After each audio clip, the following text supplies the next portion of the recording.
Now, if I'm doing demos, for the most part, I'm gonna be up here. I don't have to worry about you guys being in the shot. But like in my painting class, if a student got in the shot, I have software that pixelates all the faces on there. So there's, we won't have your face out there on the internet if you don't want it.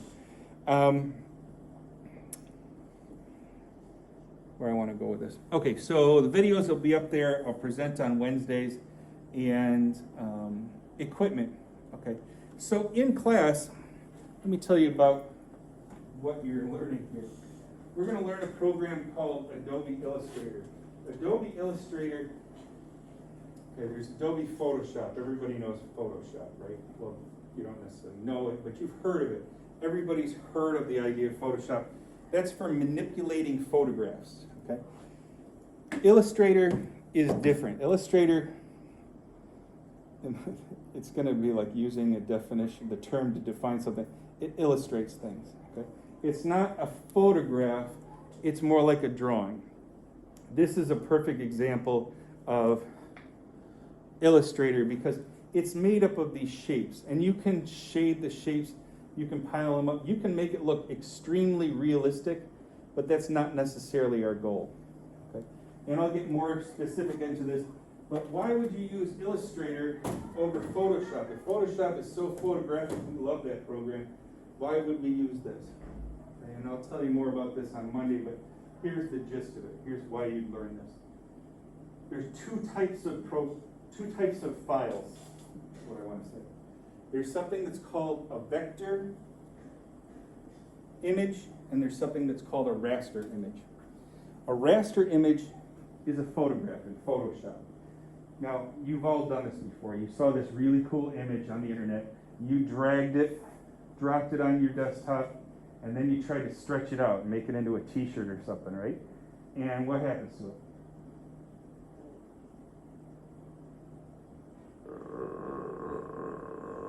And it looks perfect, right? No, it looks like Lego blocks, okay? Because it gets all pixelated. That is a raster image. That's what happens to a photograph when you stretch it out. The beauty of a vector, which is Illustrator, what we're learning, is when you stretch it, you can stretch it as much as you want, and it will retain its visual integrity. It will look the same. So I could take your image that you make in Illustrator that's like the size of a postage, like little, you guys don't use postage stamps. Let's say it's the size of your phone, okay? And I stretch that and I put it on a semi-truck. It's gonna look the same, okay? So there's all kinds of applications for this. There's applications on websites because you're going to see a website in different formats, from your phone to a big screen to a big screen. So it has to be like proportional, so it doesn't look like it's all stretched out.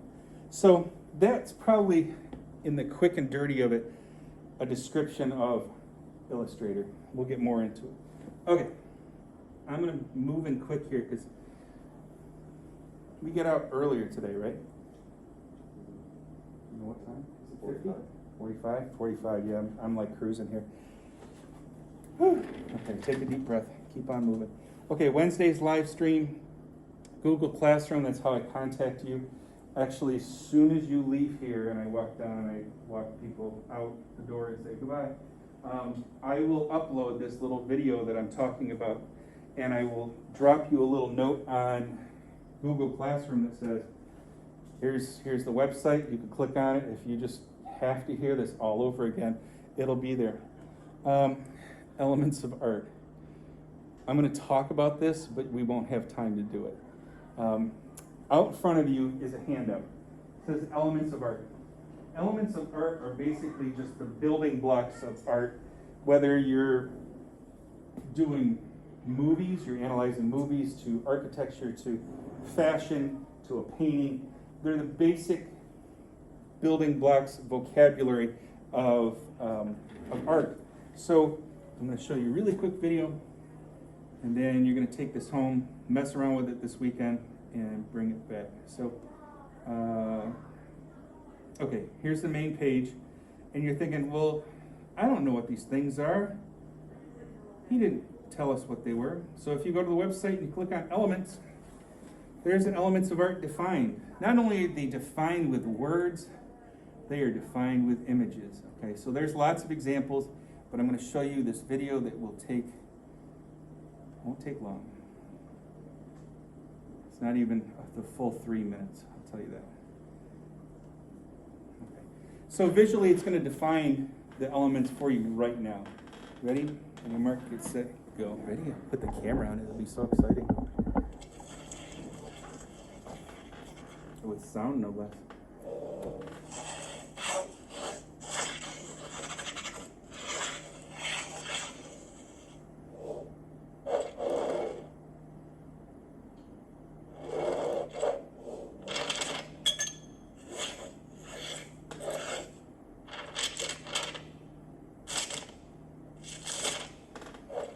So as this is showing us examples, what you're going to do is fill in that square square with a visual definition. Now it could be a drawing, things that you like, but keep in mind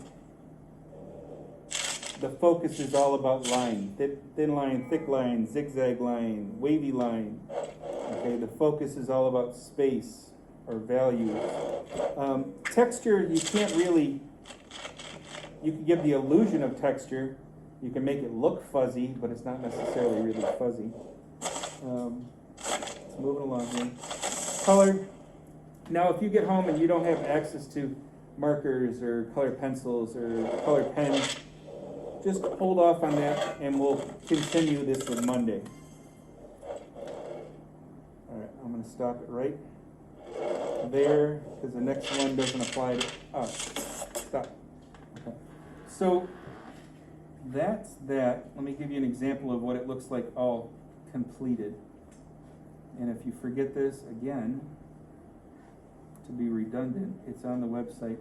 Day one, there it is. I click it. There's a little slideshow here. There's the handout that you have right now with the 7 different squares. And here's what one looks like when it's all done. Okay? So it can give you some ideas where you could go with this. We're going to take a look at these on Monday, and then we're going to get into actually firing these computers up and learning the program. One more thing, I've got enough time to do this. Now, I don't expect you to have Adobe Illustrator at home. If you do, awesome. Okay. It costs about $1 a day for me to run Adobe package at home. So I don't expect you to have this software, but I'd like you to work on vector images. So what I have available is a program, it's a website called Vector, VECTR.com. And if you go there and you sign up with your school email, don't sign up with like some,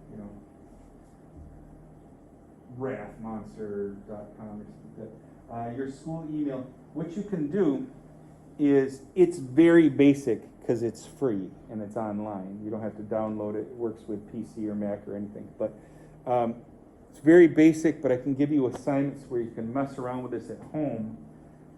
And then we'll use a real program here, simple program at home. And that's how we'll make this work. Okay.